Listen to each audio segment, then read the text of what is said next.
Hey guys, we are back with another Gut Girls episode, and we are so excited because this is a very special episode for us as we have a guest on. And you guys, this is, I guess I say this a lot, but like you might want to get a notebook again because I feel like her story is going to be so relatable to so many people, and some of the takeaways you just don't want to forget. And so before I welcome her and even say her name, I'm going to just let Diana come on for a second and kind of open this up as to how she met our special guest, and then we'll kind of introduce her and go from there.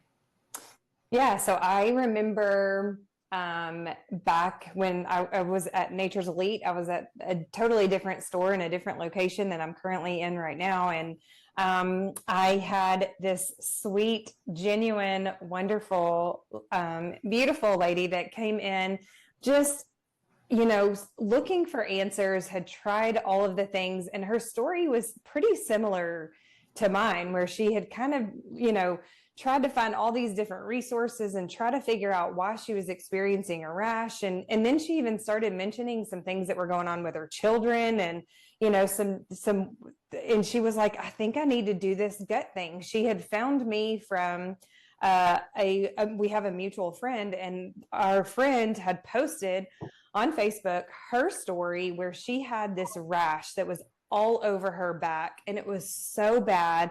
She had tried everything. She was wearing turtlenecks, and I mean, just in the 95-degree heat of summer, and she talked about how important it was to heal her gut and how that really changed her life and her rashes. And so then that's when our special guest came to me, and I was like, man, I really agree. I think you need to look at the gut. And that's when I connected her to you, Angela. And the rest is kind of history. And I can't wait to listen to her story and for her to share more about how the Optimize Your Gut program has not just been for her, but really for her whole family.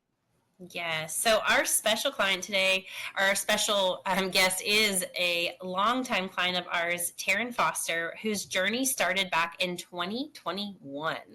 So lots of this client, now a close friend of ours, of the Gut Girl family. I mean, just to say that, like this is taking time, Terayn, for your journey to kind of come around. You keep learning things. It didn't happen overnight. In fact, right before we hit record, she was sharing something of a little bit of insight to one of her symptoms that she still has. And I just love this about her because she keeps digging and she keeps trying to do better. And so welcome, Terayn. I'm glad to be here. Yeah, and so we're going to kind of jump in. So take us back to 2021 because I just want to know, kind of, Diana had mentioned how y'all connected, but what was going on in your health that really, maybe made you think like, I've got to fix this. I have to fix this. So it kind of goes back to 2017. After I had my son, I constantly felt like I had a UTI. And I would go to the doctor and they're like, no, you don't have a UTI, nothing's wrong. But I constantly felt like I needed to empty my bladder. And I felt like the only way I could describe it was my bladder was having spasms. And I would get these weird rashes. So I just brushed it off. I went to the urologist and she said, honey, it's just part of being a new mom. You're stressed. So I just said, okay, this is what it's going to be. So fast forward, we have our second child, and the rash is terrible. It's on my hands, on my elbows, the ends of my arms, my legs, and giving the kids a bath, anytime I would get my hands in water, it just felt like somebody had a blowtorch and was just spraying my hands or washing the bottles. It was awful and couldn't figure out the bladder thing. So like I said, I had a friend who I was watching her story on Facebook. She was sharing how the GI map really helped her rash. And so I spoke with my husband. I'm like, what's it going to hurt? So one day I went to see Diana, and that was a very, very pivotal point for me, was taking the step to do the GI map. And let me ask you, so even before maybe reaching out to Diana, had you tried like natural stuff yourself? I mean, I know you weren't necessarily led by anyone to a particular remedy, but had you tried a lot of things on your own? Absolutely. And my PCP that I see is fabulous, and she tried so hard. I mean, she was helping me try to find natural things that I could do. I would stay up late researching. Brad was trying to help me. I mean, I feel like I went down every avenue that I could. I mean, how did you feel emotionally in that time? I mean, granted, you were two young kids, right? And your body was just not the same body that. No, I felt, I would look around and see all these other moms who honestly, I felt alone, and like, this is how it's going to be. And just, I did not want to wear shorts or a tank top because, like I said, the rash, I mean, it would be under my armpits, and it would itch, and it would burn, and I just was not in a good place. And that so affects your ability to show up for your kids. I mean, I have kids, so I know what that can feel like, but I want to hear from you too. Like, what is that like then, being able to be present with your kids when you have this somatic experience on your body of a rash? Yeah, it was hard because I had a 4-year-old and a newborn, and dealing with all the things, and it was just a lot. It was very stressful. Mm-hmm. I'm so glad that you came to us, and so, you know, we did a GI map on you, and I have to kind of reflect back to say that the one doctor that you talked with that said, like, this is just, you're stressed. Mm-hmm. Yeah. I laugh in a sense, but she wasn't wrong, you know, all the way. I believe, and I remember seeing your GI map, and there were signs of stress. You know, you can see stress on a GI map. You can see like depleted good bacteria. But it did, and so she wasn't wrong, but it didn't give you like an actual active, like, what's my next step, right? Like, okay, so yes, maybe I am stressed. Yes, maybe my gut is missing some good bacteria, but like, what does that mean for this rash, and what do I have to do to get it better, right? Right. Yeah. And so it was a process because I remember you going through kind of, you know, we kind of educated you around these findings of the stool test and what that meant. And we were able to kind of connect some of the dots for you. So let me even just go there for a second of do you remember the phone call after our GI map? And what did you, like, what was that like, that moment after talking with us? I remember getting off the phone and feeling overwhelmed because I was going to have to change some of the ways that we were eating. And to be real with you, if there were leftover chicken nuggets from Rush, I would just grab whatever I could because I was in survival mode at that point. So I was very anxious about how am I going to change what I'm eating. I remember being very overwhelmed. You're not alone. We actually hear that a lot, you know. It's almost like you want so desperately to find the answer, but then sometimes it's like, oh my goodness, the answer is a lot. And so let me kind of reflect for a second. If you could go back to that moment, to the Terayn that just got off the phone call with us, and kind of say something to her, what would you say to her now? I would just say hold tight. It's hard, but your family is going to benefit so much, and this bump in the road that you're having, I truly feel like it was a God thing. Sorry, I'm getting emotional, but I truly feel like I needed that to see and to feel empowered, like I can help myself, because a few months down the road, we're going to have to do some hard things with Rush and with Ridge. And I'm going to have to know that you and Diana are really, you've been in this through it the long haul for me, for sure. So I wish I could just go back and give myself a hug and say, hey, this really is a blessing. It doesn't feel like it right now, but this is a blessing.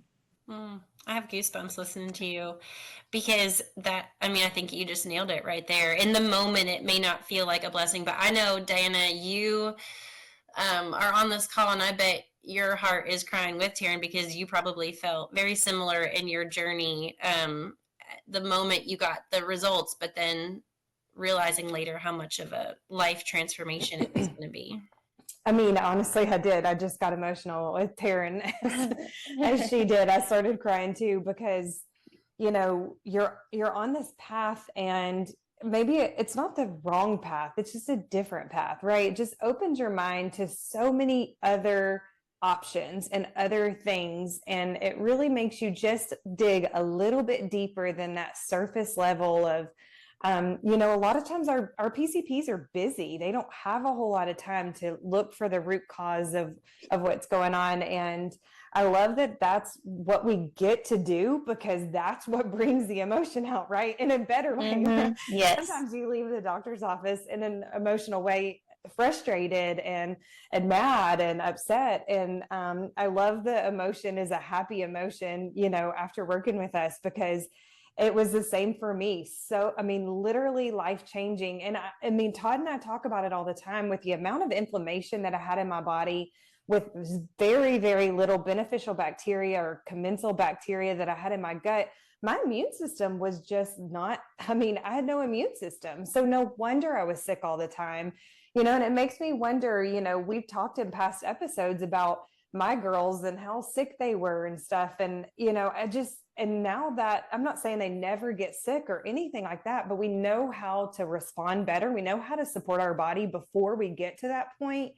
And I just think about so much. I could do a whole entire episode about my feelings of where my life could be and what my health could be like. And, I've shared before that my mom had cancer for 17 years of my life. And, having the amount of inflammation that I did, I have a hard time believing that, now in my 40s, my mom died in her 40s, and so I'm like, I'm going to change my life. I'm going to do better. And I'm so forever thankful of this new way. And it does make me emotional. And, with Terayn, I'm emotional for her too, because I know what she feels. And, man, it's just such a good feeling to be able to know a different way and to understand how to change this for your life. And I applaud you in such a huge way for doing that. Thank you. Yeah. And so just to kind of come back to that GI map, I think, for people that are like, man, what did you guys find on kind of like we said, we're not going to go into it in full detail, but there was definitely lack of good bacteria. And Diana actually kind of pointed it out. She kind of had a similar pattern where when that good bacteria is lacking so heavily, the good bacteria, I kind of like to explain it to people as like, they're bugs that leave off these byproducts, like a car leaves off gas. But the byproducts that these bugs leave off of, they're good byproducts. Like the good bacteria, those byproducts help your immune system. They help grow the protective barrier. They help your gut lining be slippery and healing and soothing and so much more. Even metabolism, they help. And so when you're lacking that good bacteria, you can't build a strong immune system. And Terayn, then that's where your rash comes into play. Mm-hmm. Your immune system was so down that everything probably triggered it. Everything you were probably eating, right? Yes. Uh-huh. And then you add the environmental load, like you said, water and maybe some chemicals from lotions or whatever it could be, even more immune system reaction, right? Right. Yeah. And I know on your test, there was also some like overgrowth that we had to lean into and educate you around that as well. What those overgrowths feed off of. And so I have to mention this because this is what we were talking about before we hit record. So there are certain bacteria, when they get overgrown, they're bad, and they feed off of certain ingredients in food, like sugar, right? And so, Terayn, share with everyone what you were talking about, you know, with your rash. So this week I got out of the shower and I could feel it underneath my armpit. I thought it's back, and as the day went on, I could feel my bladder I could just tell it. I can feel it coming back on. And so I stopped and kind of went back and thought, and we feel like we've been treating ourselves a lot because we've just started back to school. And when I get the kids, they're like, hey, can we go to Dairy Queen? And I need a treat too. So I've had way too much sugar. I know my limits, and so I just know I need to kind of cut back. And I know my body, and it'll kind of even back out. Mm-hmm. But how much more empowered do you feel today with that symptom? Oh, I feel very, very empowered because before I felt like I'm going to have to live with this rash forever because it's just part of being a mom and having small kids. And now I know that it's, just listen to my body and cut back, and it's going to be okay. Mm-hmm. My goodness, this brings to mind, and I hope she ends up listening to this. One of my good friends in Florida, her daughter does like a nature school, and I will butcher she's probably Adeline's age, I think 5, and she was writing a sentence out, and it said something about like the body is not wrong, it is nature, it follows nature. And that wasn't the exact sentence, but it was something along those lines. And I just thought of that when you said that, like the body is not wrong, we just have not been educated on how it speaks to us, right? Right. We think pain, we see rash, and we suddenly think my body's failing, where now you see rash, Terayn. I would call this true transformation. The symptom may not be that, it's completely gone, but it is until you slip up a little bit, which we're humans, we're going to do that. There's no fault to that.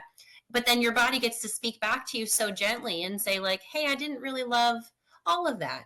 And so then you get to respond in a loving, graceful way of like, okay, I was just having fun with the kids, but I do know my limits, like you said, so I'm going to cut back now. Right. And I feel like that is so much more empowering than, hey, let me give an example. And I'm not saying this is well, actually, I think you were told this. So this actually does fit pretty spot on. But instead of you giving like, hey, this is interstitial cystitis, and here's the pill you take for it. Right? Yes. So there's your 2 options, folks. Yes. Yeah, and so one leaves you more empowered, and you learn how to listen to your body's language, and one is you depend on a diagnosis and a pill. And we're not saying medication is bad. Oh, no.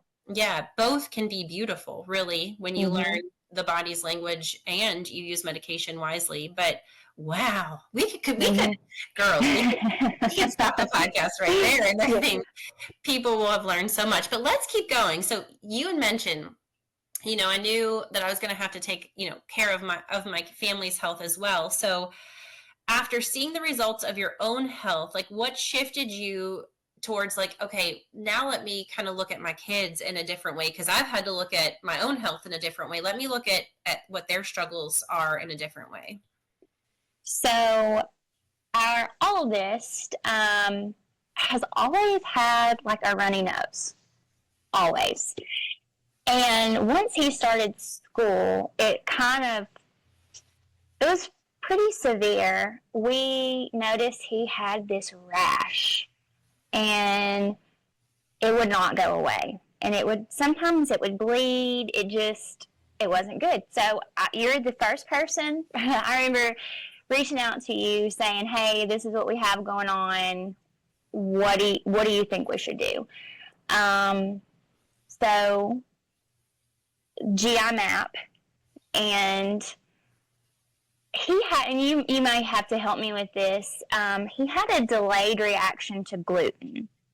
And I think that was so hard for us because I kept a food log of all the things, but it was delayed, so I could never put my finger on what it was. But he just, and in my head, everyone that I know that has a sensitivity to gluten, I feel like they either have chronic constipation, diarrhea, or their stomach will hurt. My mind was not going to runny nose and rashes. Mm-hmm. So I remember on his stool test, he had elevated levels of Pseudomonas, Mm-hmm. which is a bacteria that, it's so interesting. It fits him to a T, his symptoms, because what we know through education on Pseudomonas is, first of all, it increases your oral intolerance to foods, especially gluten. So that's the delayed reaction. It's not that Mm-hmm. your son is celiac, right? Like, Mm-hmm. or celiac. He doesn't have celiac disease. It's that he has a bacteria that is heightening the immune response to gluten. So it's a delayed immune response, but stemming from that bacterial overgrowth. Correct. And then Pseudomonas also has a huge respiratory involvement. So there's your Mm-hmm. chronic nasal drip or Yeah. runny nose for him. Yeah. Yes.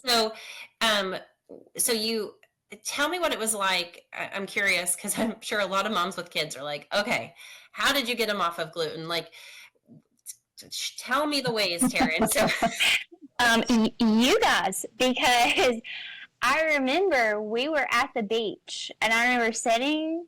I came back to the room, and I was chatting with you, and I remember being like, "Holy cow, what am I going to do?" This kid. I mean, we were just having all the gluten, and I kind of started looking, and gluten is in everything, and so kind of going back to, I would go back and give myself a hug. I just remember thinking, well, I know she'll help me. I was very overwhelmed yet again, but I'm sure I wore you guys out because I was like, okay, let's talk pizza, let's talk bread. I need some ideas for this. And I'm so thankful that Brad really stepped on board with me, and we just talked about it, and we're like, we've got to go all in, because he was getting made fun of at school because of his little runny nose. And so we just completely cut it out. And it was amazing because the rash went away. He didn't have a runny nose. And we went on vacation this summer, and sometimes you're just places where they don't have gluten-free options, and you just have to eat what's available. And one night we were getting ready for bed, and he said, "Mama, I've had too much gluten. I can tell. Look at the back of my leg. You see this rash?" And I said, "I see that." And I can remember you telling me, because he used to be so angry. Everybody in my class can have gluten, and I can't. And so it's, as time has went on, he sees and feels what gluten will do to him, and he really doesn't want it, or he might indulge a little too much, and he's like, I need to pump the brakes on the gluten. oh my goodness. I mean, he's how old? He is 7. I mean, that's what a gift. I mean, I have chills yet again just to say, Terayn, what a gift you are giving him to just even be able to comprehend, like at 7, that I can care for my body the way it needs to be cared for. Yeah. Yes. I mean, that's not taught in regular schools. Yes. Oh, I know. And we've also, because sometimes I'm like, what you eat at school. Last year he was sneaking snacks behind their little play area, and because Brad and I are like, he's not having gluten at home. Where's the rash and runny nose coming from? And then he finally broke down. He said, well, my table partner's been bringing me Cheez-Its.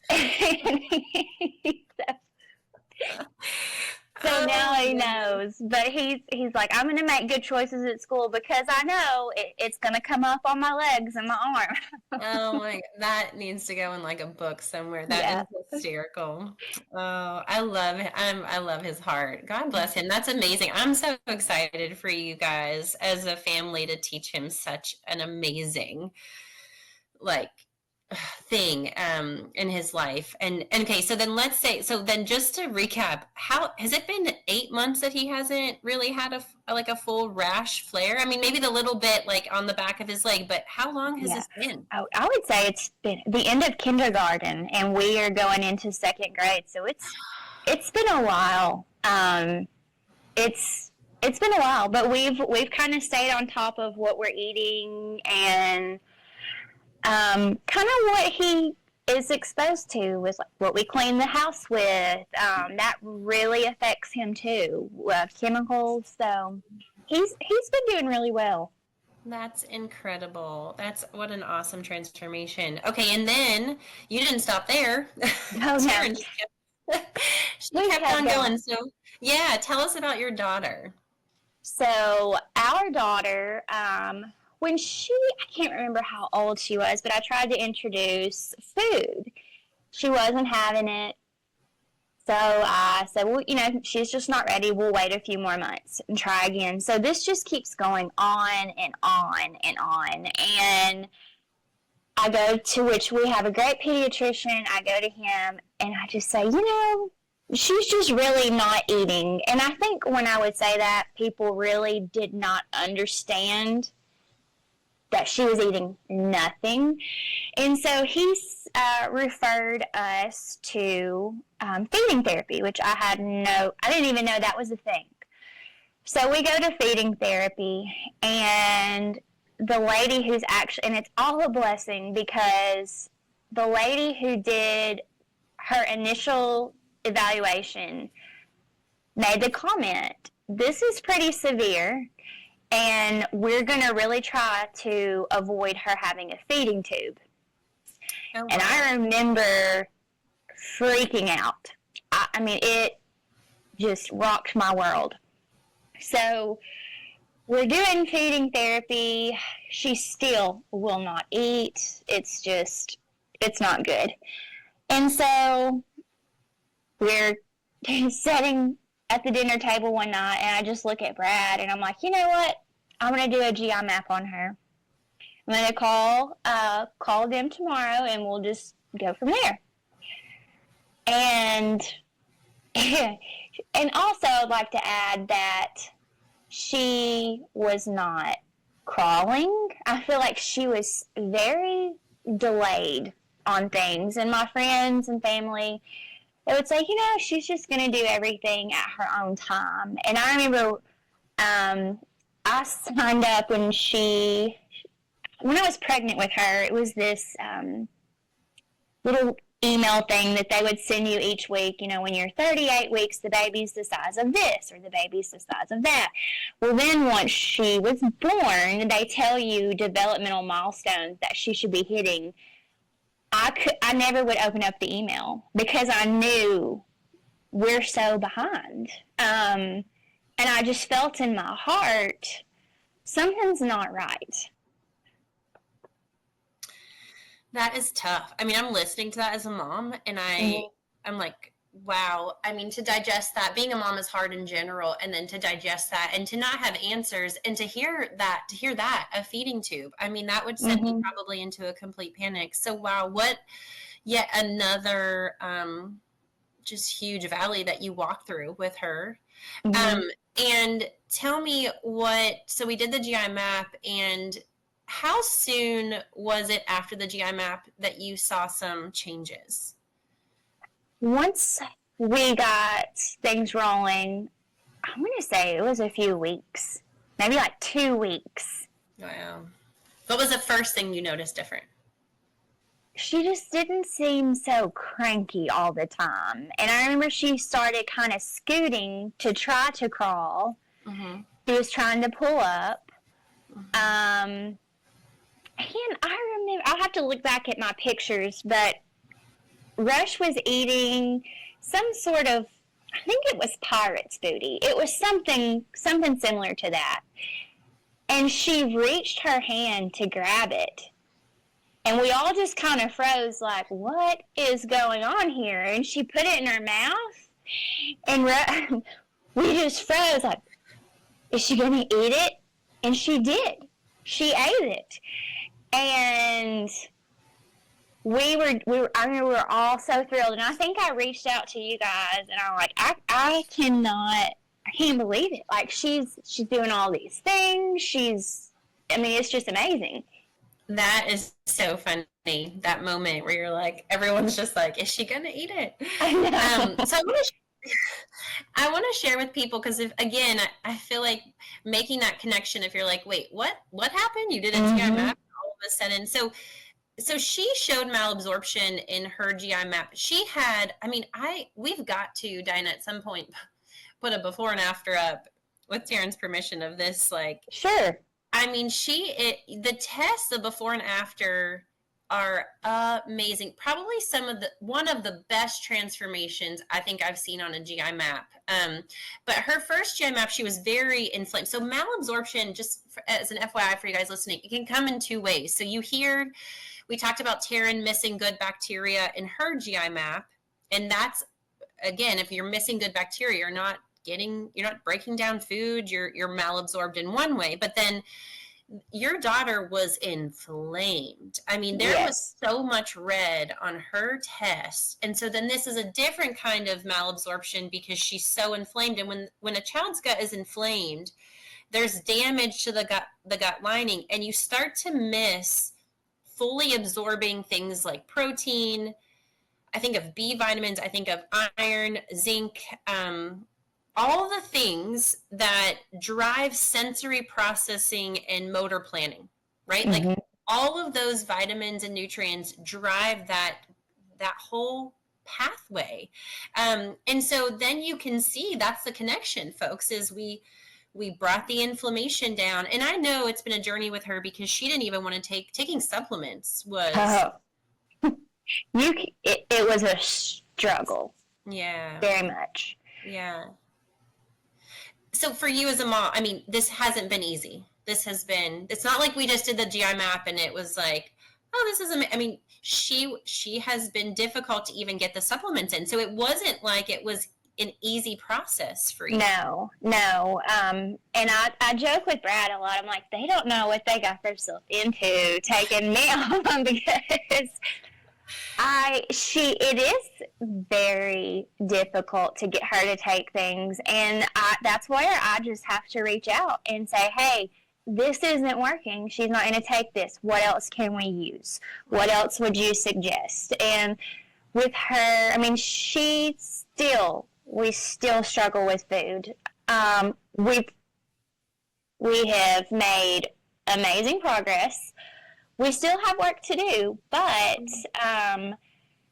just the chronic constipation, you have helped tremendously with that, just because we're so limited as to what she will take. So I feel like you have really searched high and low and have found things that just would work perfectly with her.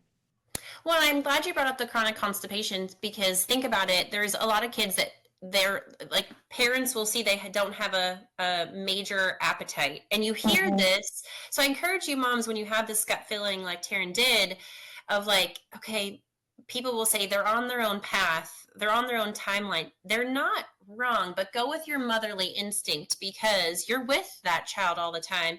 And if a child is chronically constipated, think of the abdominal pain.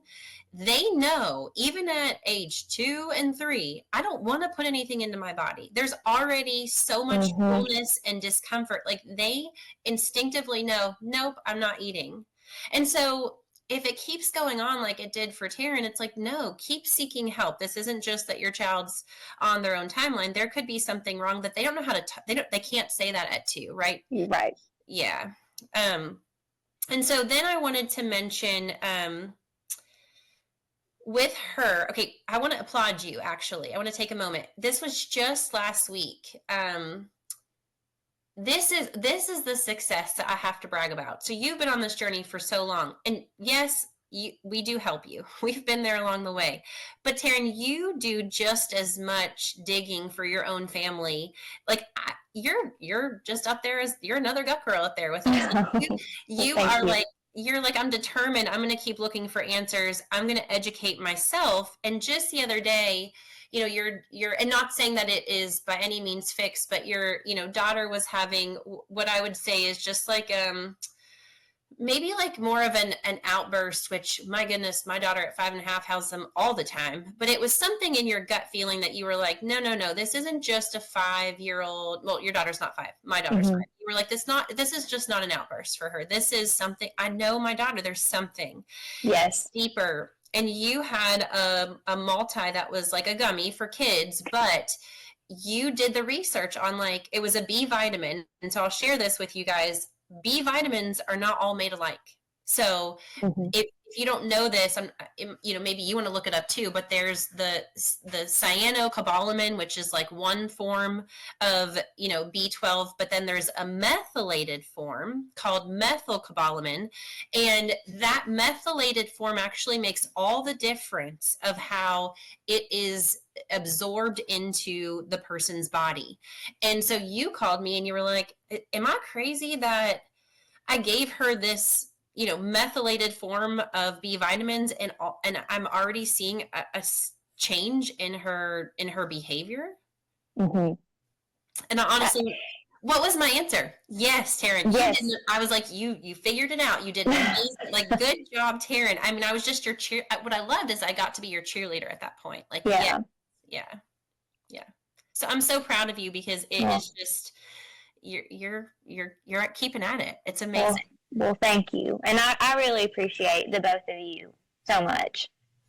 You're so welcome, and thank you for sharing. And so let me just reflect one more time. You said before, what helped you the most was having us every step of the way. So there are so many people that come to us and they'll say like, I've tried everything, right? And so what would you say to those people that, it's like, I've tried everything. So, I mean, let's be honest, I'm not going to spend, this money on this stool test, on this program. What would you say to them? I would just tell them your life. Kind of like I said, it was a pivotal moment. It's like a changing point for you, and it's so, so important to do it. And I know people probably like, here comes Terayn again, talking about her GI maps. I mean, I feel like my mother-in-law, my husband, I'm trying to get my mom, my stepdad, just because I know how much it helped me. If I was Oprah, I would just be passing out GI maps for everybody, because it's so life-changing. Oh my God, I'm not going to ever forget that image. That's amazing. Well, and I agree. It's one of those things that until you actually, in that moment, it's like, just going back to the moment where you felt overwhelmed, but then it's like, as you stuck with it, you got to see like, no, it was all worth it in the end. And then validate how hard it is to juggle your own health and your kids' health, because you do that on a daily basis. Can you say that again? Validate for us how hard it is to juggle your health and your kids' health, because you do that on a daily basis. Yes. So, sorry, you cut out again. I'm so sorry. She's just saying how do you kind of balance your health and well-being? Hopefully you can hear me okay, because I'm not sure if you can. Okay. How you're kind of balancing your health and wellness, like with your kids, because it's just kind of a lot. It can be a little bit overwhelming. So we just try to make it kind of like a whole family approach. Because we do cook a lot. The kids come to the grocery store with us and help us pick out all the things. They help us cook. We let them help with the meal plan. It's just kind of like you get up in the morning and you brush your teeth. This is just what we do. It's part of our family norms. And so funny because Ridge really, she's only 3, but she pays so much attention. She was playing with her baby dolls the other day, and she had the little thermometer. She said, "Oh, are you sick?" She said, "I think she's had too much gluten." And so it's just what we do, and I'm not going to lie. Sometimes I get frustrated because it's like, I would like to just pull through, just going to use Sonic. And I love Sonic, but I know I'm going to feel bad the next day just because we have to, just for the rash and the bladder and all the things, but it is a lot, but it's just worth it. Yeah. I'm glad you mentioned that though. And so I want to kind of maybe end with that comment because this is a real comment. I get frustrated that I just can't be like everyone else. Mm-hmm. Guys, if that's you, I feel you in that comment. You know, I think about how I grew up, and we talked about this in earlier podcasts where my mom her saying was, we're Italian, we're strong like bull, like we just get it done.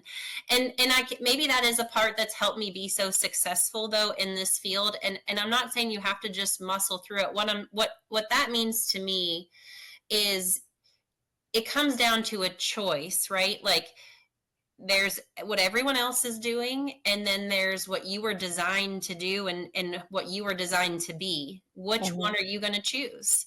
And so that's kind of how I think we need to change the mindset of you can still be frustrated. We're human beings. I get frustrated all the time. But in that moment, I also, it's both. It's both, right? It's I'm frustrated, but I know I was designed to function and do this in life, and so I'm gonna still choose the higher road every time. So you're not alone. I'm actually glad you said that, Terayn, because I want to remind everyone else that feels that way. Like, no, you're doing what you were actually designed to do. How your car, if you were a car, you were designed to go down that highway at 100 miles per hour or whatever. Like you're doing it. You're not just chugging along. So I'm so proud of everyone who has gone through this process. Terayn, I'm so proud of you for continuing to go through this process. You're still in it and you just keep learning every day. And we just hope that this podcast, Terayn, thank you for your time. And thank you for having me. Yes, and just being so real with us. And if anyone is out there that is curious, reach out to us to get more information. Yeah, Diana, anything, I mean, the story touches so close to your heart. So anything you want to add? It does. And I could take us on a whole different, path because, I was going to my daughter's game an hour away the other night. And I was talking to my best friend on the phone who has been through the Optimize Your Gut program. And she's my best friend, but she's probably 25 years older than me. And she's been through our program and actually totally got herself off of all of her medication. That was kind of a goal of hers, including a thyroid medication she had been on for 3 decades. And so she's bought into the lifestyle. She gets it, And so I was talking to her while I was driving this hour-long drive, and I was like, oh, it sure would have been just easier if I could just run into Chick-fil-A, or whatever. But she, we kind of laugh because that's just not something that I do. And I'm thankful that I prepare ahead of time. But I do want to circle back a little bit to what Terayn said just a minute ago, to all the parents out there listening, and for yourself, like listen to your body. If you take anything away, it would be listen to your body. And then because your children can't, can't articulate exactly what's going on with them, some simple things that you can do for them is, if they're, let's say they're already wiping themselves and, going to the bathroom themselves, ask them, are you going to the bathroom every day? And as weird as it sounds, like say, hey, I want to come look at it, and start talking to them like poop is the way that we eliminate, right? And teach them those kind of things. That's how we get rid of our toxins. And so if you have these little pellets and that's all that's coming out, then like talk about it with your kids. That sounds so weird to a lot of people on this podcast, I'm sure. But if you have a child that has ever been constipated, or, maybe they have the opposite. We work with a lot of children that have diarrhea. But so look at the way their stool is and start to teach them so that if they see something abnormal, they can come to you and be like, hey, mom, you need to look at my poop. Like it doesn't look right. And then you can start asking some deeper questions at that point. So if you take away anything, it would be that, as weird as it is, it would be just kind of like have that conversation with them. Yeah. Well, thank you again, Terayn, for your time. Thank you, Diana. And we can't wait to see or be with you guys on the next Gut Girls podcast. So stay tuned. The Gut Girls podcast is for educational purposes only and is not intended to diagnose, treat, cure, or prevent any disease. We are not acting as licensed medical professionals. Always consult your doctor before making any changes to your health routine.